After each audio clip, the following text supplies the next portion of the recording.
putting this on the Council of Black Health, Chicago Urban AHEC, Ronnie's Haven, and Project Brotherhood. I'm excited tonight. I'm sad, but I'm excited. I'm excited because we're going to talk. I have some wonderful guests, and we're going to talk about how to write an abstract for APHA. I'm sad because Sunday was the last football game of the year. I can't see the Bears until, preseason in August. We got the number one pick. Don't know what we're going to do, but who cares? Let's get ready to rock and roll. So as we get ready to enter this show tonight and just have a little fun, we're going to make it family style. If you all have questions, please go in the chat, submit your questions, and we'll try to get to them. So my name is Mr. Murray. I'll be today's co-host, and I want to introduce our esteemed guests. Let's start with the wonderful Dr. Murray. Dr. Murray, tell us a little bit about yourself. Well, good evening. I'm glad to join everybody today. My name is Linda Murray. I'm a retired physician from Cook County Hospital. And in my retirement, I'm working, doing some teaching at the School of Public Health. And I like being here because I've been an active member of APHA for many decades, a past president of your association. And I'm always trying to encourage younger people, especially family, to submit abstracts and resolutions and run that organization. What's your role at UIC now? At the moment, for a couple of months, I'm the interim director of our undergraduate program. We have a relatively new program for undergraduate students to get a bachelor's in public health. And we've had we're doing a search. And so we expect to fill that position very soon. And I'm just filling in for this last semester. Good, because we focus on students, so I know it'll be a lot of the students watching. Dr. Roberson, the wonderful Dr. Roberson, tell us a little about yourself, please.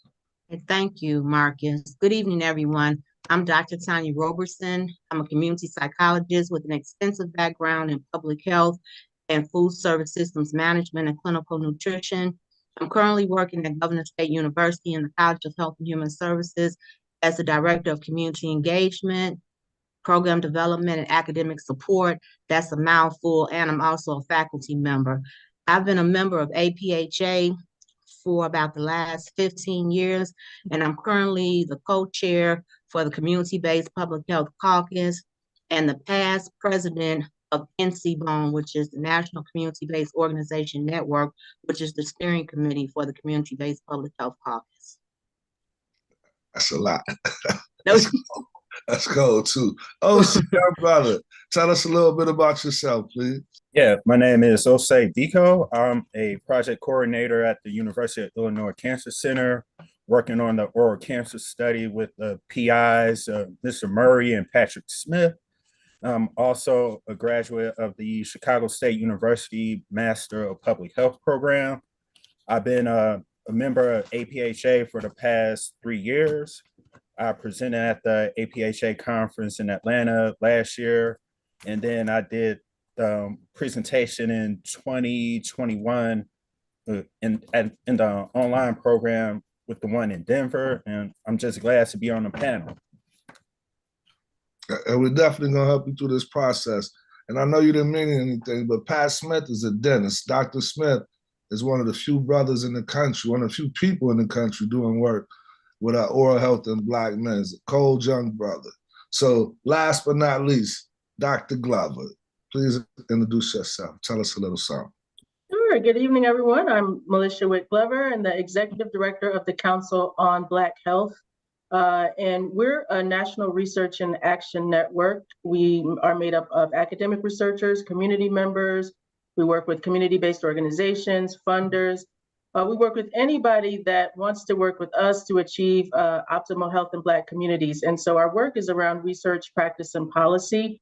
And so we really try to work with people, boots on the ground, to be able to help to conduct research, to implement programs, and then to do advocacy for policies that benefit our communities. And I've been a member of APHA for I don't even know how many years. I don't always attend every year, but either through the council or through one of our other organizations, we either present or we support somebody else who presents, particularly as it relates to improving health in Black communities. So I am excited to be here to see this happen, and I want to thank Mr. Murray and Ms. Jerica Robinson, who is on the back end for organizing this today. Thanks so much. Mr. Murray, you're on mute. I'm sorry, Doc, tell us the council's website.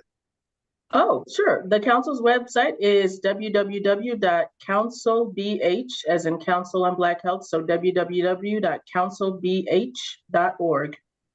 Now I'm telling y'all, go check the council out. They're doing some good stuff.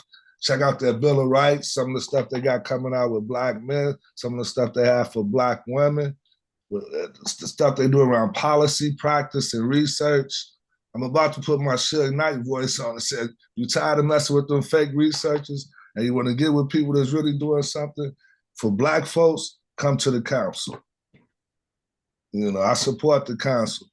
So let's rock on with the show. Dr. Murray, before we get started and talk to OC about specifically his abstract, let's give the people a little background about APHA. If you could briefly tell us a little about APHA and some of the things we might need to know. I'm sorry, this is the bad thing of technology. I want to, first of all, I want to thank OSE for agreeing to do this, but I'm just trying to model good things. This is what we want you to learn. And so one of it is why join APHA. So this is some nonsense. I shouldn't say nonsense. I should be more professional. This is the stuff from the APHA website. So there's a secret process that goes on in most organizations and disciplines. You go to school, you get a degree, you get a job, you come to work. But actually, by participating in broader activities, are you reviewing abstracts? Are you writing abstracts? Are you writing policy papers? This is how you really gain experience and influence in an organization. So for those of you who are in any way connected to health, APHA is a reasonable and rational public health organization for you to belong to. You get out of it what you invest in it. If you invest time and effort into this, then you will get positions, experience, jobs, research, etc. But you have to do it with your eyes wide open. And so I encourage you to join APHA and get active in it. Just don't join and come to the annual meetings. That's nice. There'll be times in your career where you won't be able to afford to come to the annual meeting. But if you stay active in APHA, it will still serve you well. Did you want me to go on or not, Marcus? Just a little bit. With APHA or just get into the abstract stuff? Get into the abstract stuff. Okay, so let's, because I don't want to, so things change all the time. This is simple. It's going to sound so stupid. When you're submitting an abstract to the American Lung Association, to the American Medical Association, to the clinical nutritionist, you got to go to the website and read the instructions and do exactly what it says. We're focused on APHA, so I've taken screenshots from there, but it doesn't matter which organization. Every organization has its own way of doing things, and so you have to do that. So APHA is meeting in Minneapolis in 2024. In 2025, we'll be in DC. And it tells you the information. This is an in-person meeting. O'Shea mentioned when he did some virtual meetings, this will be an in-person meeting. And just so you know, you don't have to be a member of APHA to submit an abstract, but if you present at the meeting, you do have to pay membership for that year. And so it tells you the submission deadline. All abstracts are due by midnight Pacific time on March 29th, and you will be notified. The presenters will be notified on June 4th, whether or not their abstract's been accepted. So I'll just let you look at that. If you're going to be accepted or rejected, they don't send this out to everybody, just to the people who've identified themselves as presenters. So I've had people call me up and say, I didn't hear from APHA, and they're looking in the wrong person's email. The other thing I want to say, I'll wait a minute. So I'm going to just quickly go through this stuff. And you'll see the checkoff sheet for this earlier, later on in the thing. This is from the APHA Student Assembly. If you are a student, please at least read the Student Assembly section as if you were submitting an abstract to them. You don't have to submit it through the Student Assembly. One thing it says here to make it very clear, because they're dealing with students, APHA does not pay for anyone to attend the annual meeting. They don't give you a discount to attend the annual meeting. So what they're saying is, students, you have to plan on paying your own way or have somebody else pay it for travel, hotel, everything. And you don't want to be in a position where you submit an abstract, but if you don't get any financial support, you can't come to the meeting, because if you submit an abstract and it's accepted and you don't show, there's some penalty that can happen with that. So be very careful about that, and talk to if you're a student, you need to talk to the school, etc. And just to jump in though, for students, it's important. The registration is reduced. I think it's cut in half.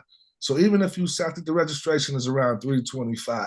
So it's not that much for students, but it's very important to get there because you get to network with people. The main thing, you want to find a job. They have a job fair there. You just want to be in the mix of colleagues in your same profession. It's definitely worth it.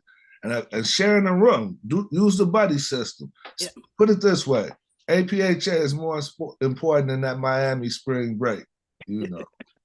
So absolutely, this is your career, and you need to be making contacts and networking. This is a great investment. You know, go to places where you have family or relatives or SOARs or whatever that you can make it less expensive. The most expensive thing about APHA, as with any professional meeting, is frankly the traditional hotel. That's the most expensive bill. So whatever you can do to decrease that. So I'm going to say this now. I'll say it repeatedly. Once you start this, you need to write this down. Don't lose this. You're going to get an abstract ID number, because you don't have to fill out your abstract all at once. In fact, I would recommend that you not do that you fill it out over several stages. But you need to remember that they gave you an abstract number and the title, especially if you're submitting more than one abstract. And it says right here, you have up to May 12th to revise. Although, I'm sorry, I don't want to confuse you. This is the email that I got for last year's meeting. So this May 12th, this is 2023, you can see. So once you get accepted, they'll send you an email and say you got accepted.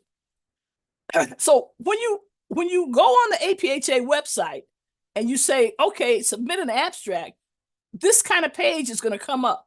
And what lists here is all of the components of APHA through which you can submit an abstract. So here's some APHA committees, like the Committee on Human Rights. Here's our Native American, Alaska Native, and Native Hawaiian caucus. I don't see a section here. There might be the occupational health section or the maternal and child health section. The Black Caucus, we're going to go through some of these. The Black Caucus section will be here. So what you want to look through this list. And like I said, all of you that are students should go down to the student section and at least read what they have to say, because they don't all say exactly the same thing.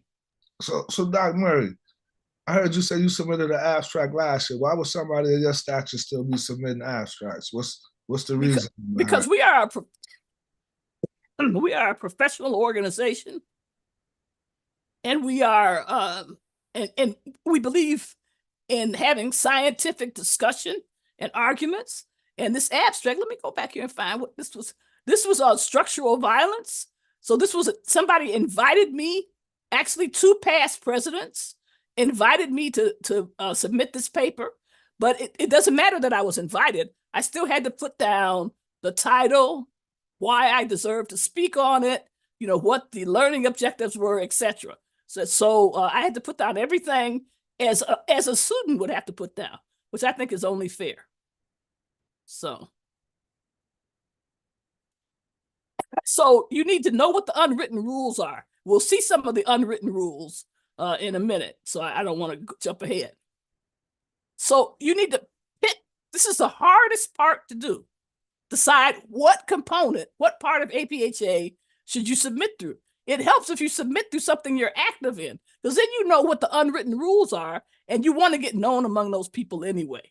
So the caucuses are a great place, especially for students to start, because if you're focusing on a population that's not well studied or people don't care about, like Black men, starting with a caucus like the African American, the Black Caucus, or the Latino Caucus, they have Black men too, don't forget. You know, starting with the caucus that is composed of the people you're working with helps you get a better reception. That we have our traditional sections, like I said, oral health is a section, epidemiology is a section, but just because you're an epidemiologist and you're submitting an epidemiological paper doesn't mean that that's where you submit your paper. If what you're really doing is looking at HIV among Native American men, for example, the Native American caucus or the HIV section might be more receptive to that paper. You'll also see this, another screenshot. We don't have time to cover this today. We're going to be talking about oral session guidelines, but there are all kinds of different sessions at APHA. And again, once you become active, you'll know about these. We'll talk about posters in a minute, roundtables or another. So there are different ways you can submit to APHA. We're going to do the most common way through the section. I will say this with the Project Brotherhood and Mr. Murray's work, for example, the first few years they submitted in the oral section, and they got to the point where they had a tradition of submitting a whole session, 4, 5, 6 papers around Black men's health from all over the country. So as you work with your section and caucus, you'll learn about these other formats. And as you become established yourself as a reliable presenter and an interesting presenter, organizations will be willing to let you organize a session by yourself. So you're going to select a topic. Now you can see that little red arrow up there. See that abstract submission number? When that pops up, write that down and don't lose it. Because when you go in to revise your abstract, you'll need to have that number. So they'll assign a number, because this is, you can imagine there are thousands of papers and abstracts being submitted. So we're in the Black Caucus section, I happen to know. And so they're asking you, pick one of the topics. This is just some on the top page. Pick a topic in the Black Caucus that you want, that your paper would go onto. So some caucuses have this, some sections have it, others don't. They have different things in here, as we'll see. So that's why don't just say, I'm going to submit to the Black Caucus. Read several different groups before you decide which one to submit to. I just put this here. Every group, here's our Black Caucus leadership right here. Brother Smith here in Chicago and Jill Dingle. These are the program chairs. So if you do this early, which you should be doing it, if you have a question, you can email these people and ask your question if there's some problem or you don't understand something. So write that information down so you know where to do it. Yo, Doc, hey, let me just throw this out real quick. Please. Dr. Smith is a wonderful cat, and Jill too. They're wonderful people. But we got to shout out Chicago State, not just because Osie's here, but Chicago State is a new person. Dr. Rogers over there, she's trying to do some wonderful things and get CSU accredited in public health. And I'm telling cats this now. When Chicago State gets more involved in the game like they're doing now, and they receive that accreditation, and they start conducting real community engaged, real research, and really doing stuff on the South Side, the North Side universities better watch out. Actually, y'all need to go over there and start strategically partnering with them now, because they definitely have a hold on the Black folks on the Black side of Chicago, on the South Side and the West side of Chicago. So if you really want to start doing research, UIC, Rush, Northwestern, UFC, start calling them people over there at Chicago State and getting involved in the game before you get left out of real community engaged research on the South Side. I just want to throw that out there real quick. It's all political. And so, and that's why being active in APHA and other organizations, that ain't the only organization. Right. It's so critical, because what kind of grants get written, who gets the grant, all these things are political, and we have to come together and help each other out. That's one thing that the Council on Black Health, I think, has made a major contribution to already. We need to come together. We need to help each other, think about our research questions, challenge each other, so that we can have some solutions and stop our people from dying. That's what we're trying to do here. I go as far as to say some of them downtown and north side universities don't realize the value in Chicago State, or they will be throwing them in more grants and more partnership grants trying to develop postdocs, doing that postdoc stuff and develop better relationships. But let me get off my soapbox. Go ahead, Doc Murray. So then you're going to move into, again, we're just marching through the screenshots. You're going to have a title. I want to take a minute here. Try to think of a sexy title. Try to think of don't say a look at the demographic characteristics of long COVID-19 on the southeast side of Chicago. How dull is that? Think of some other way to explain what you did. Think you're talking to me, your grandmother, and you're trying to explain to your grandmother what your paper is about. So the title becomes important. But in any case, you have to have a title. Yes, go ahead, Marcus. Dr. Roberson, tell us about some of your previous titles. That's one thing that I wanted to add too, to make it very innovative. I add things like, Marcus, let me think. Let's tell the truth about it, and then put what you're actually doing. Talk about it being really community driven, because I'm really biased about that, because I am a longtime member of the Community-Based Public Health Caucus, and their motto is community is at the heart of public health. So none of this work would be done because it's being done on the people from the community before they become a patient or whatever. So I just try to, Marcus, give me 1 minute. Let me come back to that. I'm going to pull you up some, because I have really good ones, but I can't, it's escaping me right now. Well, just interrupt Tanya. Yeah. Okay, I interrupt. I'm going to how we roll. And just I got some good ones, yeah. And just to reiterate what Doc Murray was saying, I remember the first time at PB, we went to present, and we weren't nervous at all, because nobody could do what we did. But in terms of the title, one of the things Doc Murray and some of our other mentors told us was just, tell the truth, make it interesting. What would you want to come to? So at PB, we're known for having titles like Doing Good in the Hood, and then, prostate cancer research, or something that we know that we want to attract the same like-minded folks. So think about that. When you're thinking about things to go to or things you want to see, what's going to attract you to come in, and try to name your abstract, your title and your abstract after that. So I'll say you're younger than me and Tanya. Maybe you remember your title that you used last year. Do you remember it? Well, he's younger than me too now. Yes, I remember the title. Is an exploration of Black men's experiences communicating with dentists about oral and pharyngeal cancers. Okay, now let me first say, before we start talking about that title, also he needs to have a medal for agreeing to do this. Now, you all think about it when you're students or you're presenting a paper, and then you have to present and have people comment on your stuff. So that's a lame title, Brother Jose. You know that, right? So probably. But how you gonna say that title was lame? Well, wait a minute. Let me be. Listen, come on, man. I'm the grandmother here. I'm trying to help him out. So this is what happens. I know what happened with this.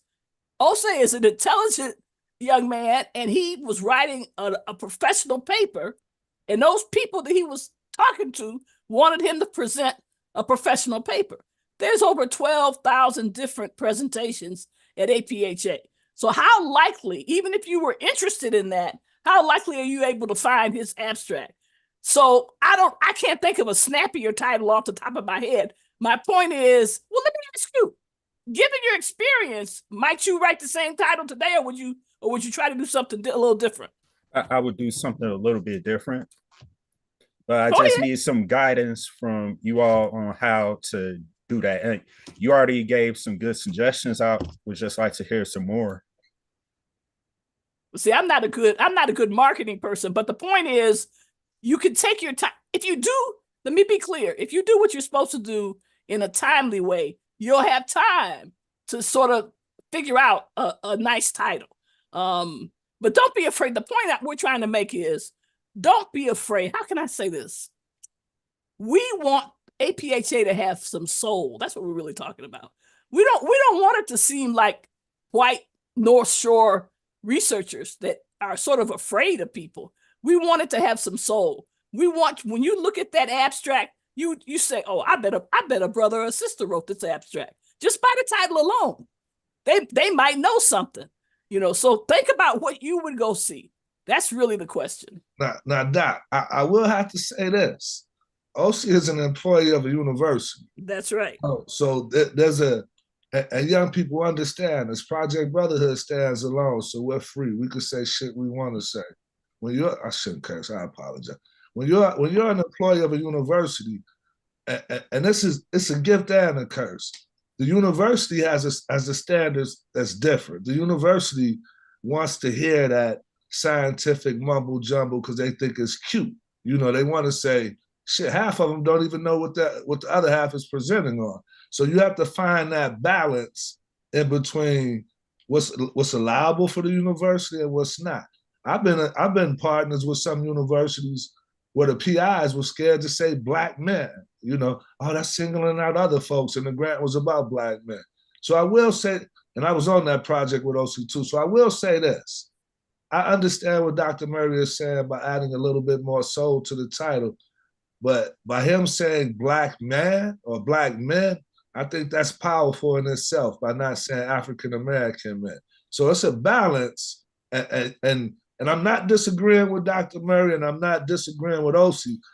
That's one of the things you have to figure out in terms of your position as a young person. So if you're in school, you could probably get a little bit more, get away with stuff, or you just have to talk to the PI of the grant and have the PI go to bat for you with the administration. And I'm sure Dr. Smith won't care if you said Black men doing good in the hood with Dennis, you know. I think what Marcus is saying is so important. So it's important, and be able to explain yourself. It's not so important what the title ends up, but to be able to articulately look your boss, your professor in the eye and say, I think this title will draw a bigger audience for these reasons. They may agree or disagree, but so that you're clear why you might want to do it. And the more important thing here is put down no preference. Now, I'll tell you, there is status. If you do an oral presentation, that's considered more prestigious than if you do a poster. That's everywhere, unfortunately. But I will tell you, as a student, and frankly, even not as a student, it is almost always more fun to do posters. And you will learn something from doing a poster. And when you think about it, the formal presentation, you come up usually for 10 minutes, you talk, you might get one question, and that's it. Okay? And people are there eating, sleeping, drinking coffee. With a poster presentation, if they stop by your poster, you engage in conversation with them. So for the presenter, in my personal opinion, the poster is always fun. Jose, what did you do, Jose? Were you a poster or an oral presentation? Poster presentation. And what do you think? What did you think? It was fun. I mean, I'm not gonna lie, I was kind of nervous at first because it was my first time doing it. But as I got deeper into the presentation and as more and more people came by my poster, it was just like having a conversation. It wasn't that bad. I actually had a lot of fun doing it.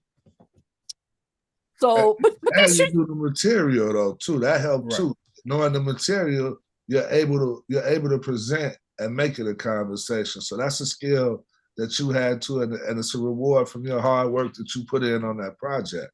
That's right. And a lot of times you'll have people interested in your same topic stop by and say, oh, we did something a little like that. And so you get into a much more educational conversation. So consider that, but you get to choose oral or poster or no preference. The oral slots fill up fast. So if you choose oral only, there's a chance you'll get rejected. There are many new ways to present posters, but we don't have time to talk about it today. That's something for a future conference later on. So you pick your topic, then you go into the learning areas. I think there's 6 of these you can pick. I won't spend a lot of time. You just have to go through and click on them. This helps people when they're looking for if I'm interested in public health law and you don't click that, then that thing is not going to come up. But there might be a state, I'm not saying there might be a law that was involved in your program, even peripherally. So look on these learning areas and click the ones 6. You have a maximum of 6 that you want to use, and they use that to sort through your abstract. Then this is important, quickly. Are you employed by alcohol or tobacco or cannabis? That APHA does not accept papers where these industries pay. So you have to say yes or no, and then you have to explain what your relationship is and funding. Are you doing off-label investigatorial product use? Most of you won't be doing that, but that, again, that's using one drug for off-label use. You'll know if you are, so you just have to admit that. This is important. Comments to the organizers. So if you want to send George or the other organizers of your session a message, you put it in this box. And you might say, yay, George, I'm presenting a paper on this, and Osei's presenting a paper on oral health in men, and our papers should be together. So whatever kind of messages you want to send, that's a good place to do it. So Doc, hold on, we got a question real quick. Yeah. Dr. Roberson and Dr. Murray, outside of a catchy title, are there any suggestions on how to effectively communicate the main idea of an abstract while also making it engaging for the reader? Yes, and we're going to go through that. That's how you write the abstract. So let me get through it. So this stuff is self-explanatory. Let me go faster through here. It lays it out. Every APHA section, you can either have the traditional format, methodology, results, blah, blah, or you can have the more policy, program, intervention format, which gives you an outline here. So that doesn't change for anything. Here's some things. This is from Tanya's caucus.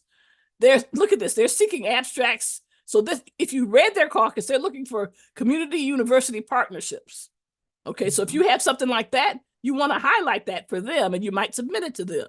They're also looking for, they have a formal way to ask for putting the sessions in one unit, okay? So you can, and they have a special outline to do that. And I thought this was great. Not every section has it. You have to look at the sections. They have suggestions for fundraisers because they're trying to get community people to come. And then I love this last section for her caucus. They have this special opportunity for young people under 18 or whatever age is. I might have the age wrong. Dr. Roberson, did you write this up? Is this all your work? I helped with it. I assisted them. Yes. Yeah. This is on the web. This is on the abstract submission process. So looking at the different sections is important because there are tweaks to all the different sections. But I want to get to the heart of what I'm sorry, I'm going to take we may run a little tiny bit over because it is Black History Month. This is from the Black Caucus. So again, the Black Caucus has a linked abstract and panel session details explaining to you. For example, you might have 4 papers on the high rates of maternal mortality for Black women. Okay, you might want to organize that. So you got to let them know that you're trying to link these together. And they have a special Paul B. Corneli roundtable for graduate students. So this is a special process within the Black Caucus of Health Workers. And I have to take a little bit of a commercial. I know it's February, but Black history is 24/7, 365. So let me tell you a little bit about Brother Corneli in 3 minutes. You know, he's born in 1906 in Guadalupe in the Caribbean, and then he moves to Detroit as a child. So he's growing up there in Michigan. All of his degrees are from the University of Michigan. In 1928, he graduates with a bachelor's degree from the University of Michigan. In 1931, he graduates with a MD degree as a physician from the University of Michigan.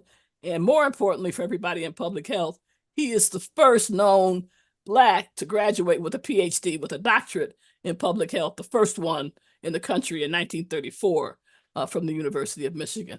He then moves to Howard University, where he spent his professional career.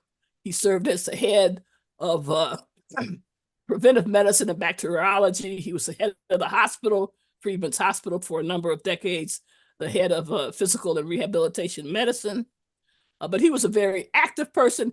He was active in the National Medical Association, our organization of Black physicians, and helped plan conferences to desegregate hospitals. So he played a major role in that. He was the major organizer of medical presence, medical backup during the March on Washington in 1963. This was a very active brother, fussing and fighting all the time within the confines of the National Medical Association, and also progressive physicians in medicine.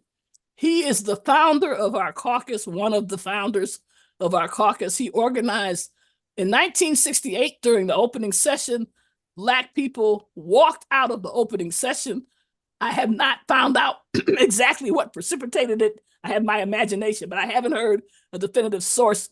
So he was one of the key founders of it and walked out in 1968. In 1970, Dr. Corneli becomes the first Black person to be elected president of APHA. Our highest honor in APHA is the Sedgwick Memorial Medal. He's the first Black to get that award.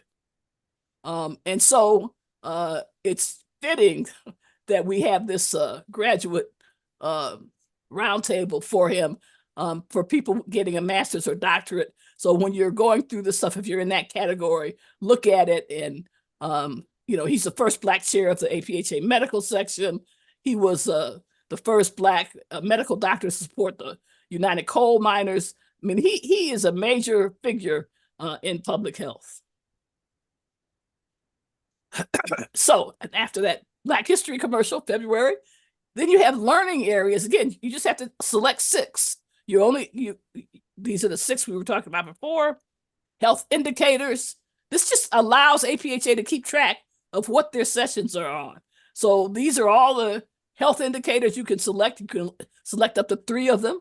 So don't skip these, because again, they help categorize your paper and your abstract. Now, this is critically important. And this is that question we had about how to communicate what you're talking about. This is one way. When people that aren't students anymore, if they're social workers or nurses or physicians or health educators, they have to get, depending on what state they live in, they have to get continuing education credits. So in the state of Illinois, where I am, it differs by state.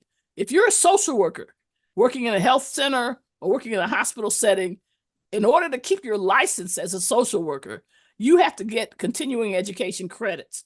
And coming to APHA is one way to get that. You have to get it for your license. So when people pay all that money to come to APHA, they're looking for something that's going to give them these credits. And so having continuing education credits attached to your session brings people into your session because they need that credit for their license. And so this is how you do it. And I know people who come to APHA, they won't even consider a session that doesn't have continuing education. What about you, Tanya? What about people you know in terms of the education credits? Yes, I agree with that. And we try to include that in ours as well with the Community-Based Public Health Caucus, because that does get more people to join your caucus and to submit abstracts as well. So there's no excuse for not filling this out. Now, if you're doing everything at the last minute, you may run out of time. Do it early. You can fill this out and you can get continuing education credits. I'm going to show you how real quick. It's not that difficult. If you have trouble, just ask somebody to help. So this means having learning objectives. So don't skip that part. In order to have continuing education credits, you have to have learning objectives. What are people going to learn? Learning outcomes, they call them. And so you have to have 1 to 3. So all you need is 1. You don't, used to be you have to have 2 or 3. All you need is 1. You're not allowed to have more than 3. They tell you some nonsense about how to start it, and they make it much easier. You see, I put these on a different slide too. This is the Bloom's taxonomy. All you have to do with the outcomes is start your learning objectives with one of these words. I think they're 14 or 15 words.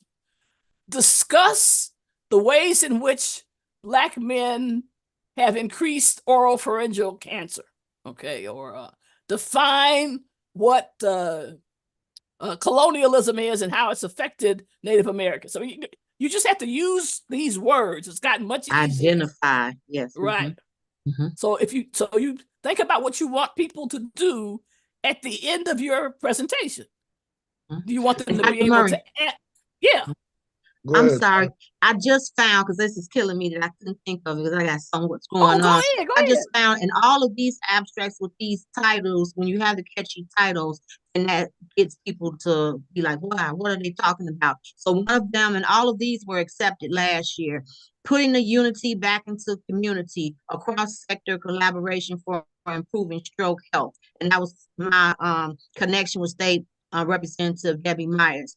A tale of two communities learning from one another. One size does not fit all. But that was an academic and community-based organization collaboration. Utilizing CBPR to develop a family-centered dementia caregiving program. It's a family affair. I had another one, Faith Without Work is Dead. Assessing the health behaviors, perceptions, and knowledge of African-American or Black college students at HBCU. And we're not going to sugarcoat it was another one that we did for a diabetes program. And yeah, those were the ones that I did. Well, I think those are great examples. It doesn't have to be crazy or out the box. It's just a little bit of soul. So people say, oh, these people know what they're talking about. That's all we try to do. It's like an old blues record. Yeah. Dr. Murray, hold on for a second. Leave this page up. OC, looking at this page, and since you're still a young buck fresh out of graduate school, does this page help you in thinking about how to formulate your first sentence, how to start your project, how to start your ask? And even when you look at the bottom on the right, the numbers 1 through 6, what does this page do for you? What does this say to you? You're on mute. Yeah, it helps a lot. It just puts everything into context. It puts what we're trying to do into focus. Because I have a preliminary title for the abstract I would like to present, and this helps improve it. So, what is that preliminary title? Preliminary title, give me 1 second. It is Centering Black Men's Perspectives on Oral Cancer Prevention in Clinical Settings. Okay. So what we're trying to do in this next phase of our project is we're going to be training dental students on how to use a communication tool in clinical settings. So like any help that you or Dr. Roberson or Murray can give me to help improve this title will be greatly appreciated. I'm biased, so before Dr. Roberson and Dr. Murray come on, I'm just gonna help you briefly tell it a little bit more. How did you get that guide? What was the process of getting that guide? Okay, so what we did, we had an existing communication tool about oral cancer prevention and like how dentists communicate with their patients about oral cancer. So in the first phase of our project, we had a series of focus groups and advisory board meetings to adapt it into a more culturally aligned communication tool. So that was the first aim. And then the second aim, we're going to probably start in the second half of 2024. We're going to test out this communication tool with dental students. We're going to train them, and then they're going to test it out in a simulated environment. So if you all followed that, and he did an excellent job. You know, I'm gonna chime in anyway. That's how I roll. This information was gathered by Black men. The PIs and the brothers doing the work on there are Black men. Just sharing that with you so you all have a background. Should he highlight that, you know, knowing that, you know, I don't want to give suggestions. I want you to rock out. But everything was done by Black men. Even the brothers participating in providing the tips on how to improve the guide. So first of all, when you decide what session you're going to go to, you don't do it just on the title alone. You do it on all the information. You can put some in the learning objectives. You can put some specificity. For example, you could say, describe how Black men designed the communication tool, or the, you know what I'm saying? In other words, some of your learning objectives, you could be discussing what Marcus and Osei just said. They go us into more detail that this is something that Black men had their hands all over. So that's one thing. The second thing, again, there's no perfect title. When you say centering, that's a word that the behavioral type people mean. What that word means, centering Black men, well, it means Black men are at the critical center. But if you're a lay person, Or if you're a dentist, or I mean, a lot of doctors wouldn't know what centering means because we don't use that language. But so let's say I'm running a community health center and I want to get Black men in to see the dentist. I might lose the fact that that topic was about this. So again, as you write your titles, you may want to say, you may want to just change it into plain language. How do you get, if your problem is how do you get Black men to visit the dentist, you might want to have a title that says that. How we try to get Black men to come to the dentist or something like that. So Yeah, go ahead. Yeah, what we're trying to do is to improve the communication between Black men and dentists about oral cancer, because in many instances during the focus groups, many of the men express that their dentists never mentioned oral cancer at all. Even at I work with the Cancer Center at we had a research symposium about 2 or 3 weeks ago, and many of the people who came to talk with me about my project, they said their own dentist never mentioned anything about oral cancer. So what we're trying to do is one, initiate the conversation, and then to have that conversation be fruitful and productive in this communication tool. And we're also developing a flyer about oral cancer. So we're trying to use the communication tool and the flyer to improve communication between Black men and dentists about oral cancer. Right. And that is a typical problem that we have in clinical approaches everywhere. The failure to communicate clearly, and the failure is on the part of the professional, frankly, not the patient. But that's a different story. It's a different issue. So Dr. Roberson and Dr. Ray, but Dr. Roberson, when you hear OC explain what he did in terms of this research project, what stands out to you? What should be highlighted from a professional standpoint, and then from a person wanting to hear it?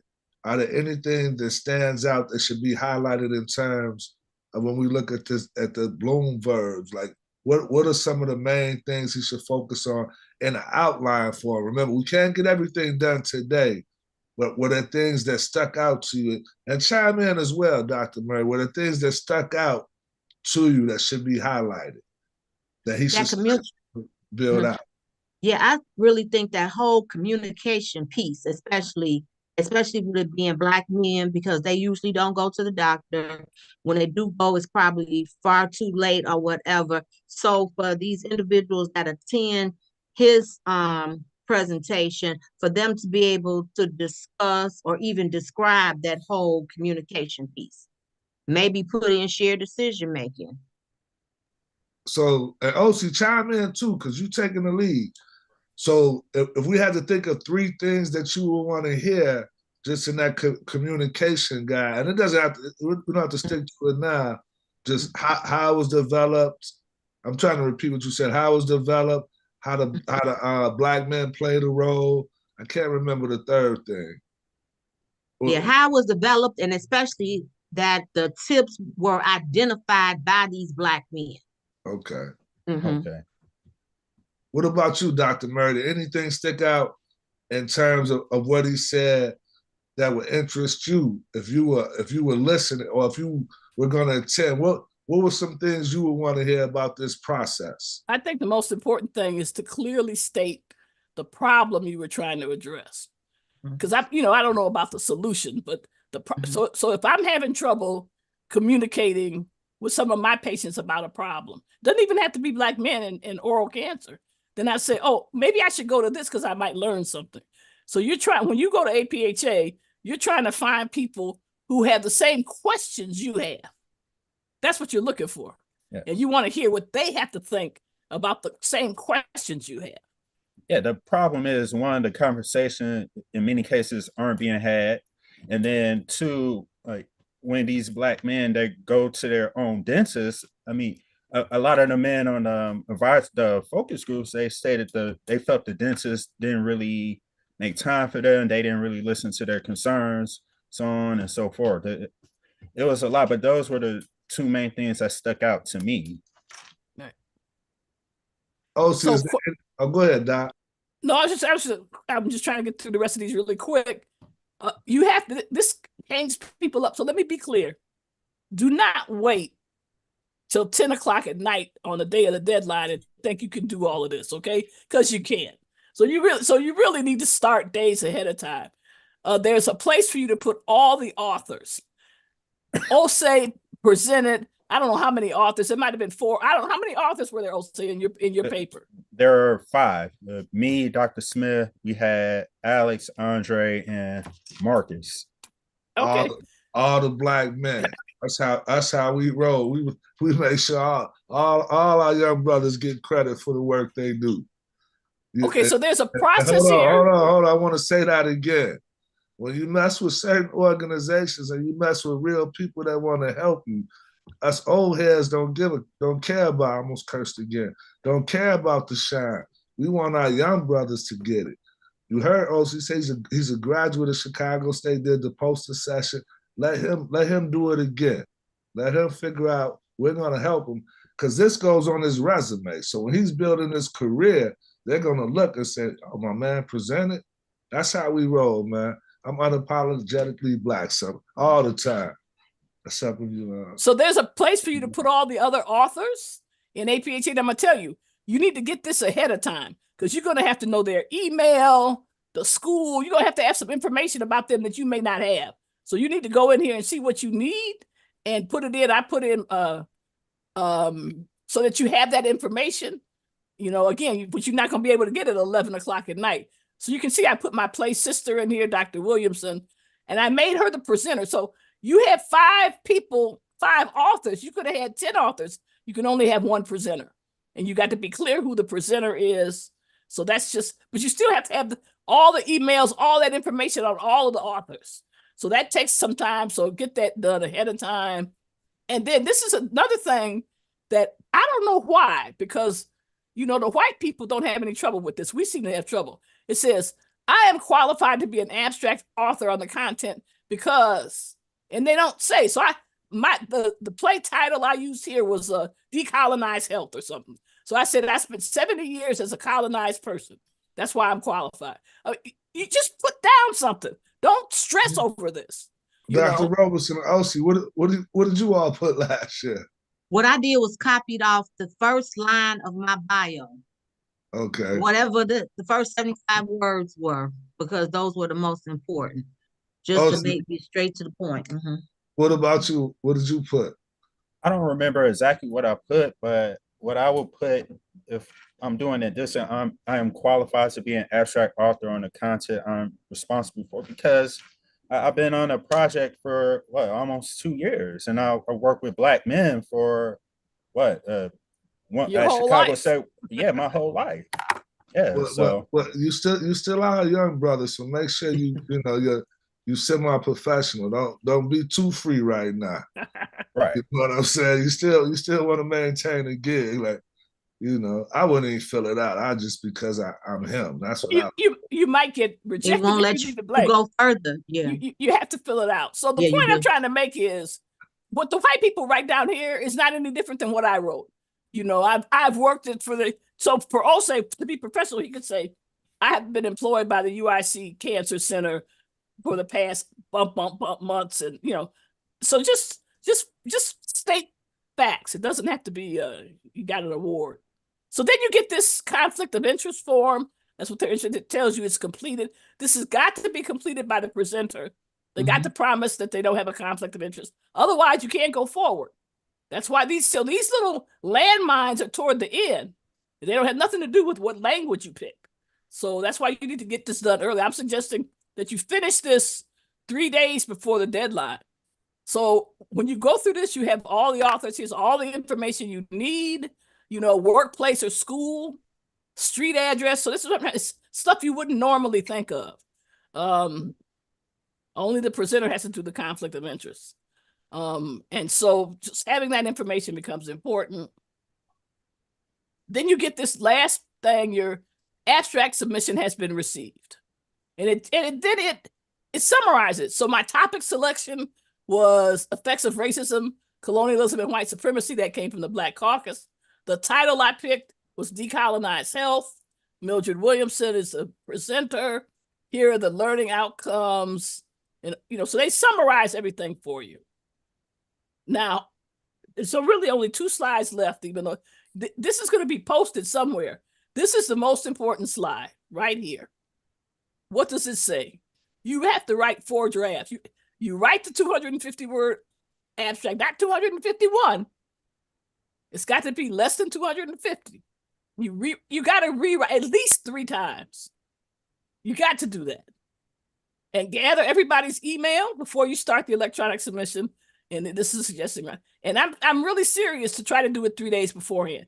Because Mr. Murray won't give you won't give you the post office box you need. And he'll be out doing something and he won't get back to you. So you got to start 3 days early so you can get that, That's right. that information. You got to know your audience, Jack. You got to get a week ahead of time. So this is how people are going to know whether they're going to come to your presentation or not. It's your sales pitch for your work. Okay. And you can read through this on your own. We can go back over it if you want. You want to describe what you're doing. You want to convince them. What did you do? Why did you do it? How did you do it? What you found and what it means in 250 words. So I'll say he created a tool for Black men to talk to their dentists about oral cancer. Why? Because the dentists weren't talking to the Black men about oral cancer, and they did it however they did it. So that's what you really want to do. It's simple and straightforward. It's hard to write. But Doc, because we are running out of time, man. Yeah.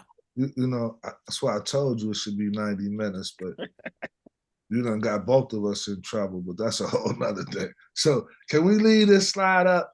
Which one, that one? Yeah, this slide right here. And you and OC, Yes. Of course we're going to follow up with you. And Dr. Glover, please get ready because I'm going to need that. Marcus, give me 60 seconds. Give me 60 seconds. I want to make sure we address OC and we answer his questions. But go ahead. I'm counting.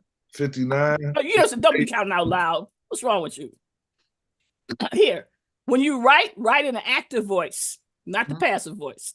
We studied 15 patients with AIDS. It's better than saying 15 patients with AIDS were studied. So in the active voice, and this is the last thing, read your abstract out loud. Whatever else you do, read it out loud, and read it out loud to your grandmother or somebody that's not a co-student, that doesn't know all the jargon, and see if they have any clue what you're talking about, but just read it out loud. Let me go back. But the most important thing is to follow instructions. Yeah, follow instructions and do the redrafting. Right. Write it over again. That's the most important thing. Because Dr. Murray, I want to add to that, follow instructions, because this is a very competitive conference. So you miss one thing, your abstract can get tossed. So don't go over 250 words. Follow that instructions to a T.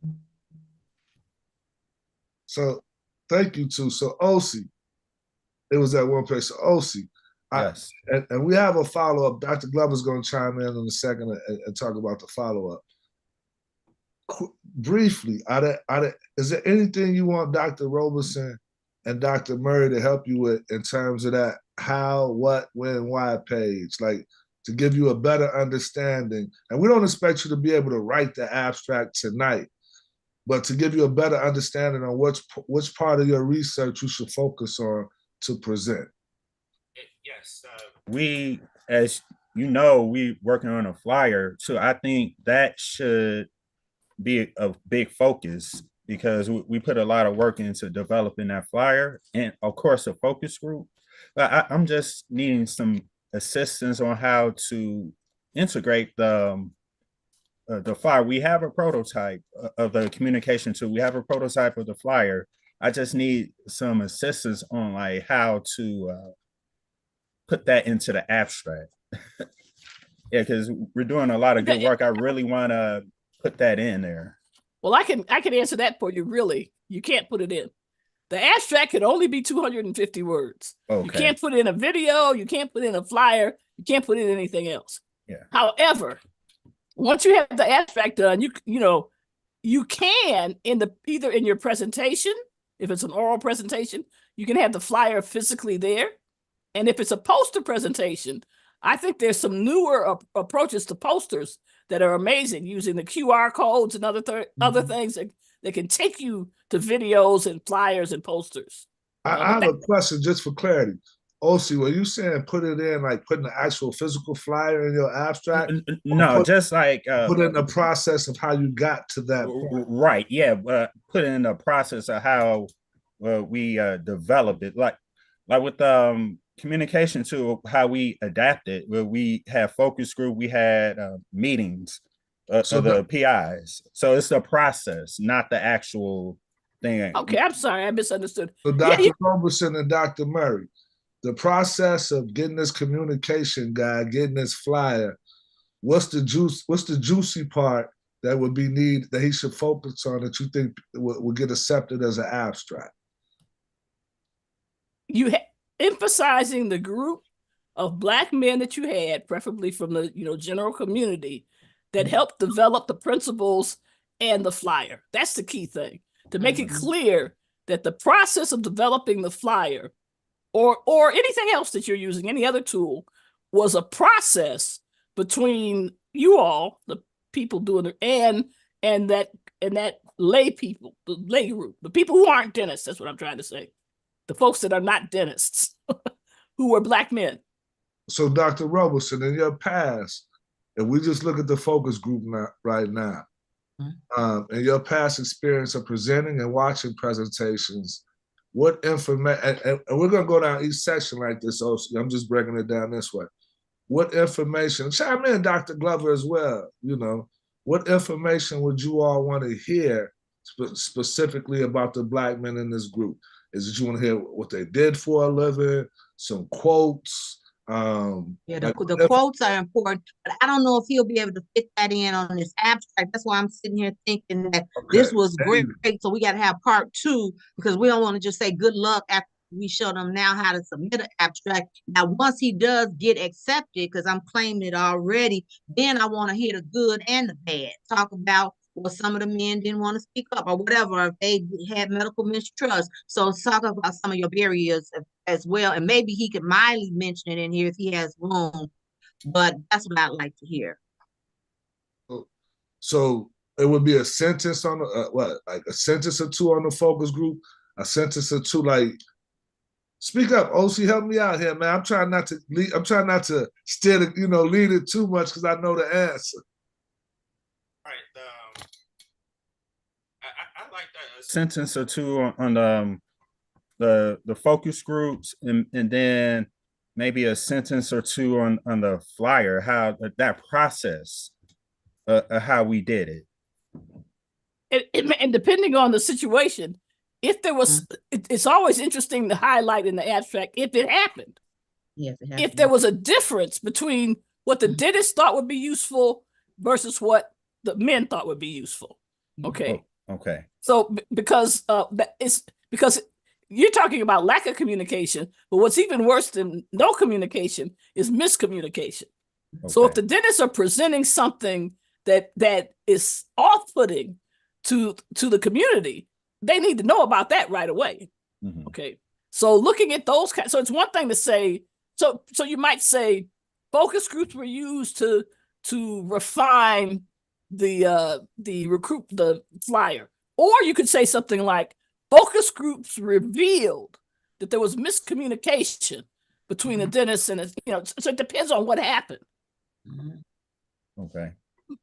So that would go back to that, I forgot the name of that Bloom's taxonomy. Yeah. Right. So we'll make sure you get that. So real quick, Dr. Glover, did you have anything to add about this before you tell the surprise that you have for OC and anybody else that's watching?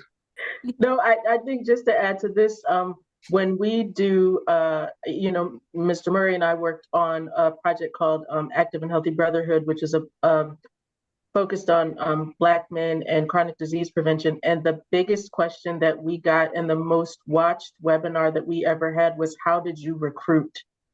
How did you recruit? So you're starting with talking about the focus groups, but anytime we did presentations, we talked about this at APHA, and all the people in the audience wanted to know, how did you even reach enough Black men to get enough men in a room to be able to have a focus group? And I think for you, it probably is easy because you've been doing it for a long time, but there are so many people that are like, I don't even know where to start. Where do I go? And that, I think, is one of the things I would make sure that you add in your presentation, in addition to the methods and you know what was different, but the recruitment of even getting people to come to a meeting and talk, because that doesn't happen. That's not an easy task. So, and let me be clear: simply being Black is not good enough, and simply being a Black man is not good enough. that's the truth. And so, you know, being able to parse that out and articulate clearly, you know, in terms of respect and many of these things that I think we've made progress in being clear about. So I heard a couple things today, and I know we ran over. It's two things that I heard. The first thing, Dr. Roberson said that she would be willing to do another session with after the deadline to talk to people about assisting with their oral presentation or their poster presentation in terms of talking points and things like that. And I'm sure the council and YHP and other people would be happy to do that. And we could think about that sometime in June. We do have a part 2 that could potentially be a part 3 of the series in late September, October, where we're going to be discussing how to network at APHA.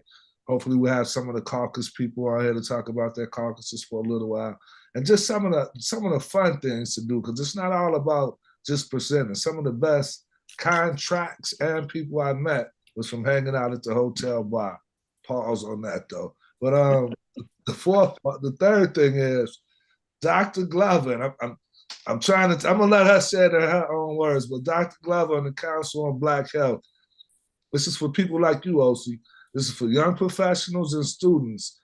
She's offering up services to help people, following up from this workshop webinar, to help people in a more one-on-one setting in submitting their abstract. So Dr. Glover, can you, oh wow, QR code. Can you explain it a little bit more, please?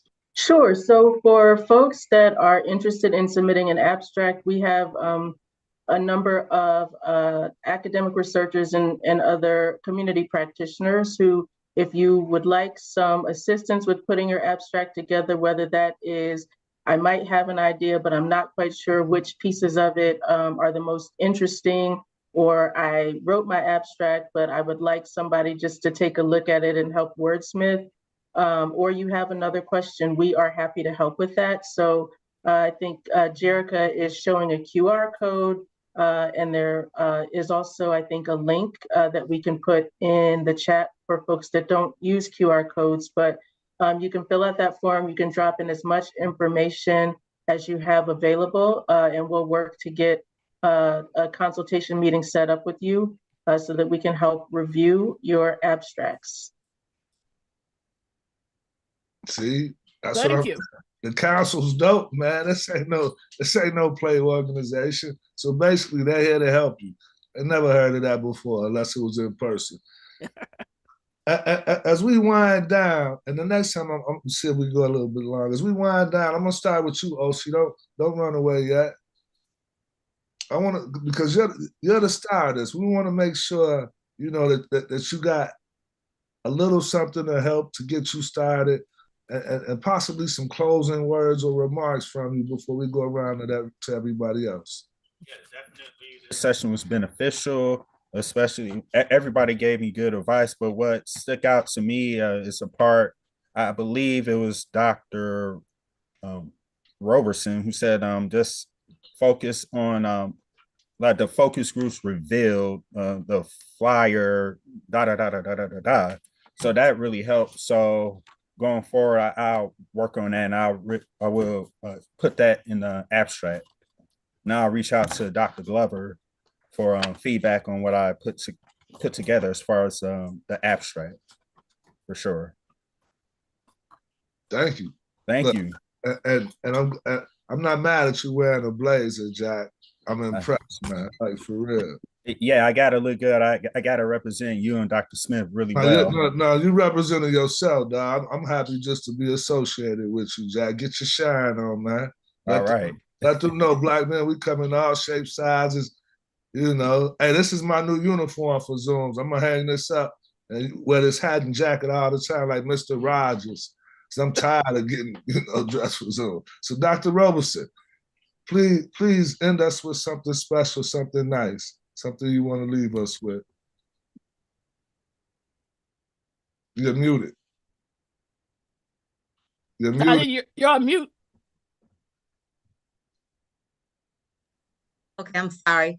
This was a great session that I was glad to be a part of it, and I'm available to help anyone as well here in Chicago or wherever that wants to submit an abstract, and definitely for us to have the part 2, because I think that'll be very beneficial.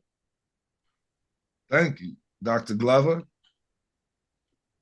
I am just looking forward to seeing the abstracts. I thank the presenters today for doing this. I think this is really beneficial. And I think if we can get more folks that are presenting good work about our communities and helping people to understand what good work can look like, we can work together to make a positive change. So I am excited to see the abstracts, and thank you again for including us in this work.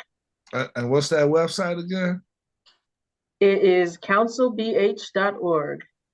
Now, you know, Doc, on StreamYard, we have a little ticker at the bottom, and you can put all type of message and every stuff. Doc Murray. Well, it was a pleasure talking to all of you all tonight. Don't get discouraged. It's not unusual to have to try to get an abstract in more than 1 year. And next year, do not let us old people wait around till February to do this. This should be done.